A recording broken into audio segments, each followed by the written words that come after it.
Hello friends, welcome to my channel spoken English class. আজকের ভিডিওতে আমি তার মানে এই কথাটি দিয়ে কিছু সেন্টেন্স তৈরি করে দেখাবো। যেমন, তার মানে সে তোমাকে চায় না, তার মানে তুমি আমাকে মিথ্যা বলেছিলে, তার মানে তুমি আর কখনোই ওদের বাড়িতে যাবে না, তার মানে সে তোমাকে সত্যি ভালোবাসে। তো তার মানে এই কথাটির জন্য আমরা ইংরেজিতে ব্যবহার করব দ্যাট মিনস। তো পুরো সেন্টেন্সটির গঠন করার স্ট্রাকচার হলো দ্যাট মিনস, দেন সেন্টেন্সের বাকি অংশ।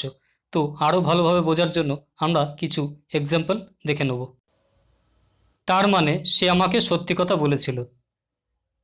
That means he told me the truth. That means he told me the truth. তার মানে তুমি আর কখনোই ওদের বাড়িতে যাবে না।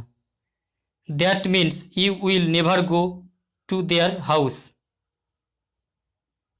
তার মানে সে তোমাকে আর চায় না। That means he or she does not want you. তার মানে আমি ইংরেজি শিখবই। That means I will definitely learn English. তার মানে তারা কোনো কথা শুনবে না। That means they will not listen any word. তার মানে সে তোমাকে সত্যি ভালোবাসে। That means he really loves you. তার মানে সে আমার সাথে দেখা করতে চায় না। তো বন্ধুরা, এই সেন্টেন্সটির ইংলিশ মিনিং কী হবে তোমরা অবশ্যই কমেন্ট বক্সে কমেন্ট করে জানাবে।